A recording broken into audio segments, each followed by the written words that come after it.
not treat them according to a group identity when you're explicitly qualifying them according to a nationality. So you think that discriminating people according to race or ethnicity or your virtues or your values or specific things, it's entirely wrong, but you think it's correct to discriminate them according to a specific nationality, a visa, a green card, a paper, and to exclude half of the world for a better opportunity in raising their standards by living and emigrating somewhere else abroad. Can I ask you identity? No, I oppose. Do I believe that it exists? Yes. Do I oppose it? Yes. So do you believe there's a difference between the set of laws in the United States or UK and Saudi Arabia? Yes. So there is a difference between national identity. Therefore, some countries have better ideas and some countries have worse ideas. Is the culture monolithic or no? It is not. So those people from Saudi Arabia, when they migrate here to the UK, right? To the Okay, UK, but they believe gays. Sorry to cut you off, but they believe gays should be thrown off of buildings, right? No. So, what do you mean no? Yes, they do. So, that is wrong. Yes, they do. So yes, they do. They execute homosexuals in Saudi Arabia. I do agree, and you're correct in your analysis. Why is it wrong to immigrate a group of people from Saudi Arabia because you'll have 150 million people at the doorstep of the United States yesterday. Because beacons of freedom must. The reason is, look, you must have sensible immigration policy, or else. You think that the government sucks for everything, but you believe that the central planified government immigration is good. Hold on. First off, slow down. Slow down. We're not in a rush tonight. Slow down. Take a deep breath. Okay. I'm going to answer what you're saying. Okay. The idea that you just want to have open borders where you just acknowledge the first thing that I said, which is that, yes, in Saudi Arabia, they believe women should be covered from head to toe. They just got the right to drive. They have to have, they can't vote, right? You have to have a male signature to enter in and out in certain places. You can't leave the country without a guardian, right? The description of a problem is it's not a yes solution. or no question. Yes. It's a yes or no question. We're getting there. Describing a problem does not justify I didn't give you a solution, so I don't know why you're cutting me off. We're having a discussion. We're not in a race. Take a deep breath. So you agree with that. All of that's a fact of what's going on in Saudi Arabia. That is At the same time, you believe that in our country, which we believe in none of that in Western civilization, I would not be able to wear this. I actually would not be able to speak here tonight if I was in Saudi Arabia, okay? But you are now saying that in America, we should open our borders and let people that have that belief, have that archaic belief, flood into our country, which is, we have a democracy, so they would be able to then vote laws, right, into place. You think that we should allow that, and we should ignore the fact that everything that they want is against our civilization and what we believe. Because you're assuming that people have a monolithic, unitarian view, and that person has only suffered to statism and Islamism and negative communities and lack of freedom. You're saying a bunch of words, but you're not. Have the same reasoning. Can I ask in a question one. of you? How many refugees do you have in your apartment? How many immigrants do you have working in your company? We're against it. Actually, we're against it. We believe in borders. But you're a hypocrite. Why don't you? We're bring ideologically consistent. You want to bring in the world's problems, bring them into Western society. Bring in Yemenis refugees. Here's the problem. You want open borders until it might affect your lifestyle. No, I want open borders because it capitalistically, for the economy, for the free markets, it creates a new class of group of people whose families are going to be better in the second generation. Herself, she changed her personality from being a labor voter into a conservative. I was never in a Labor Party. I'm me? Not you, the other lady. Oh, okay. The lady that is next to you. People can change their behavior, their attitudes, their skills, their values through the presentation of new and better ideas. Why not give them, everyone, a chance? Why don't they do it in their own country? Because it's impossible to be the opposition in Saudi Arabia. They kill you. They murder you. They attack you. So they're living in Honduras. So national identity matters. Ideas matter. Ideas matter, not nationality. National identity is embedded in ideas. All men are created equal. All cultures are not created equal. The culture is not it's not an intrinsic value of yourself.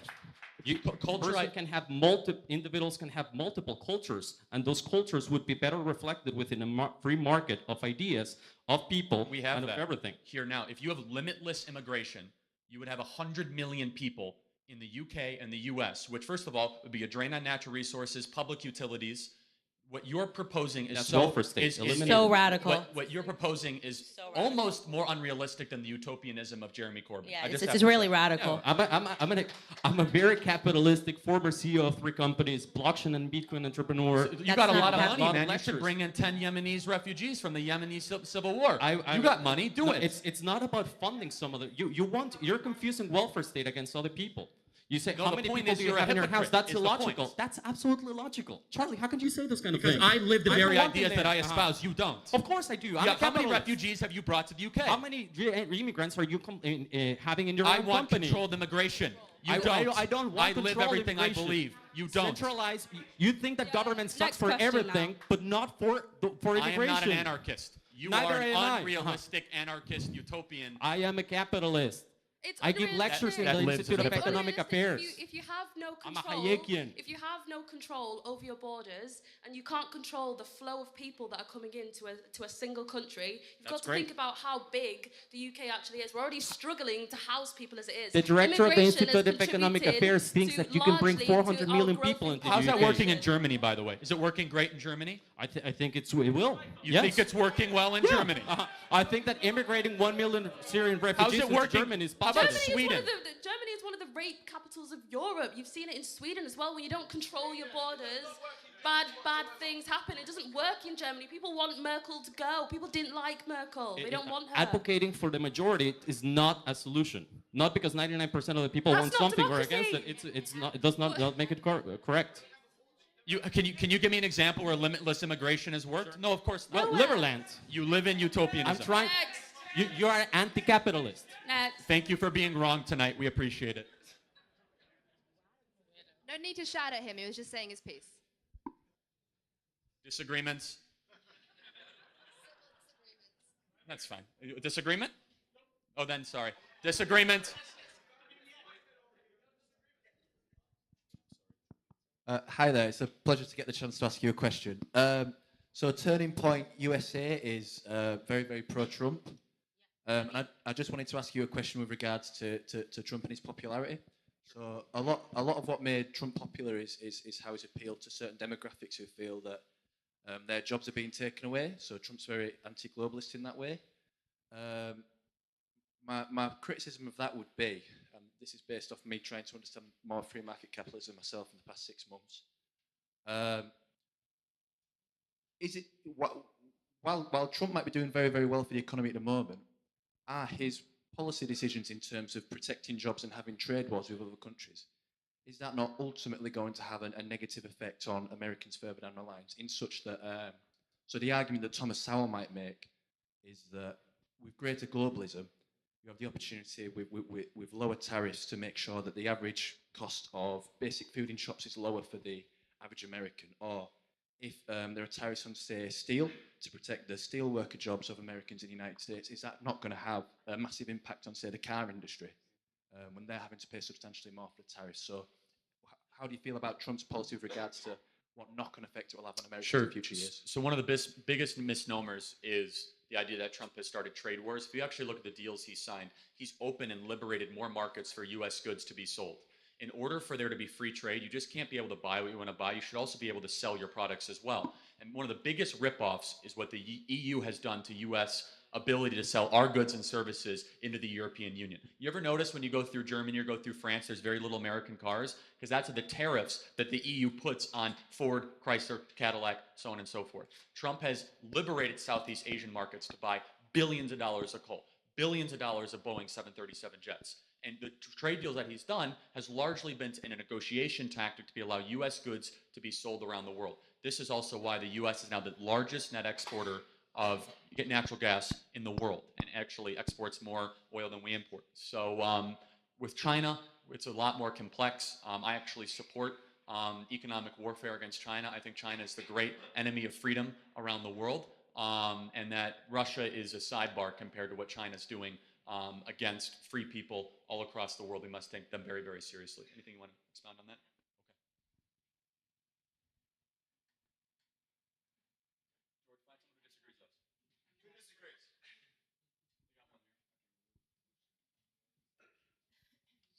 disagrees? It's more of a criticism than a disagreement. Great. Tricked us.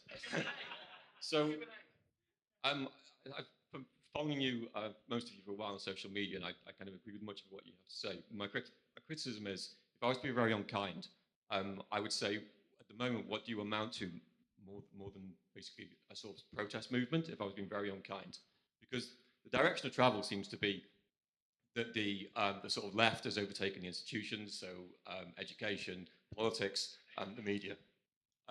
It's quite a long, hard road back from there. So I kind of enjoyed the Brexit vote, and I was quite pro-Trump, but I'm not sure if the overall direction of travel is in the correct direction.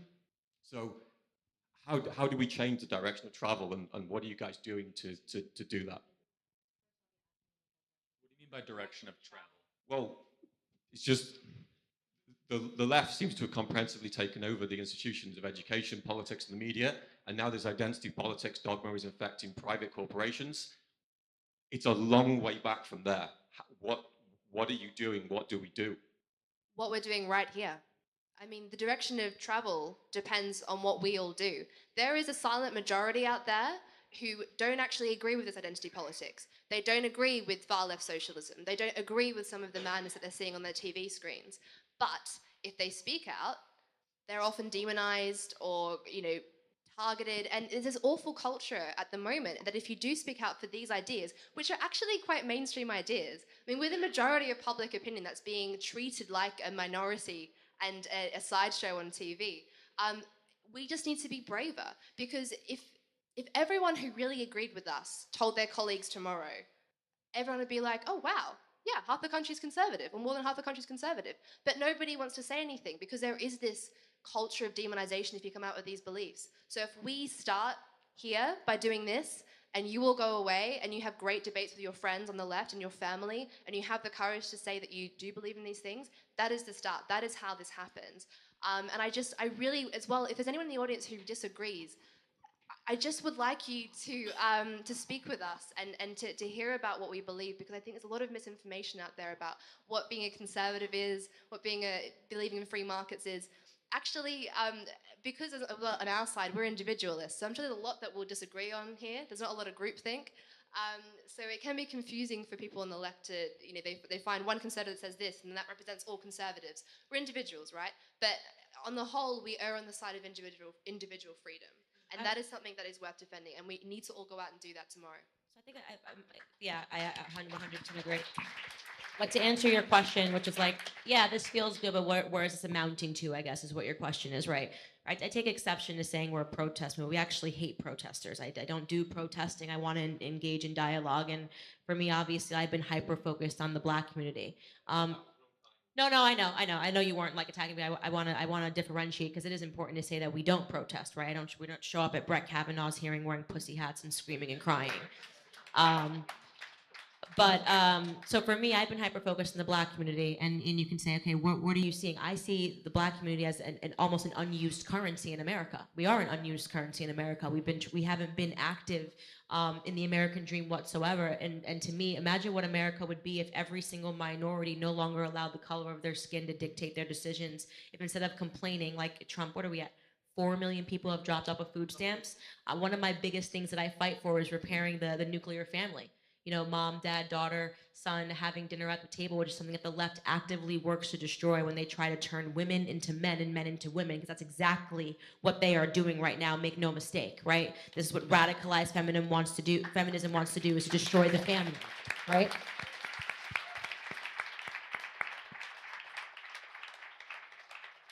Everything should get better if you can repair those sorts of things. Everything should get better if you can repair the family, if you can reset goals, if you can get people inspired, if you can tell people that maybe as opposed to protesting on a Monday morning at 8 a.m. about how you don't have a job, you should apply to some jobs, right? Because this is what we see in the States. So we're talking about a cultural change, and yes, that does mean that we have to create our own media, and you see that we're doing that, and I think for the first time we're starting to see conservatives come to the forefront of culture, which was a very necessary change, because at least in our country, almost 90% of everything that's on TV is leftist. There is nothing. Here too. Right, here as well. There is nothing for conservatives. And what we're talking about with better ideas is creating what will in turn be a better economy and a better society with strong men, strong women, and strong families, and some sanity in the dialogue of debate of political discussion, which disallows the government to come in and be overreaching and remove our freedoms. Hello, welcome back again to this particular episode, though it came at the end of the video. I wanted it to be that way not at the very beginning, and also even the one that I did in the middle, I didn't want really to digest and get to dilute the message. Now, Candace Owen, whichever way you want to pronounce that one. She's this particular woman. She's black and, of course, again advocating for the rights of the minority, and of course standing at forefront in defense. You see, you can imagine right now that particular arrogant. No, I don't want to really maybe to start judging people right now, but at the very onset of the video, even as we just watched, we realized that there is a vehement kind of a heated debate on who has the right to say what to who, what needs to be, followed and when, and yeah, the bigger thing of who has the right to say what, which would result to the point whereby, the women in Saudi Arabia, they've been marginalized, so they've been looking, they've been suppressed on their rights. Like, if you are a woman, like she is at this particular point, she wouldn't be able even to sit in front of a congregation trying to maybe talk whichever ideas that she wanted to say. Something that the other gentleman at the very beginning of the onset found it very hard, also maybe agitated.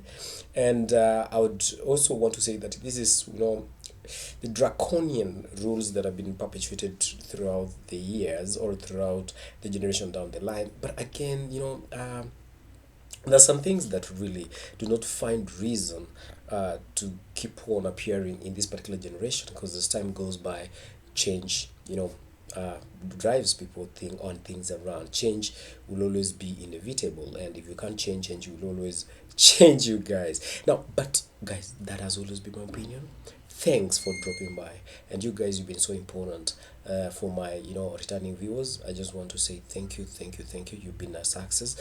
It's through you that we are up to this particular point. And the new ones, I just want to tell you that, you know what, okay, in case you bumped across this one accidentally, kindly hit that particular notification bell, leave that particular bell on, so that you'll be the first one to be notified in our future uploads.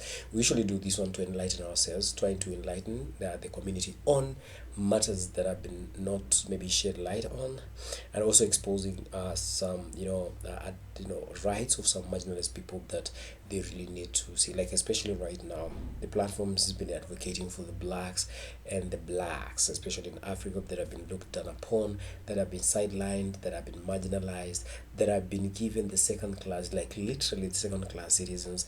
And that one's across the world, you'll see that one, that superiority complexities. The more browner, whitey or whitish you are, the more expensive, the more accorded, the more valuable you are. Something that is not really true, that translates to the exact reality, or the true reality that you're living in. And if you feel me, guys, do drop me a tiny little comments on the comment section in support of this particular work. We are looking for a future that we'll be doing this particular thing at more standard and more professional way. I don't have to be doing these particular things just like this. And yes, of course, through this tiny little interaction, it's like I've literally interacted with you. So that particular support, guys, and stay tuned until we meet in the next upload. Cheers.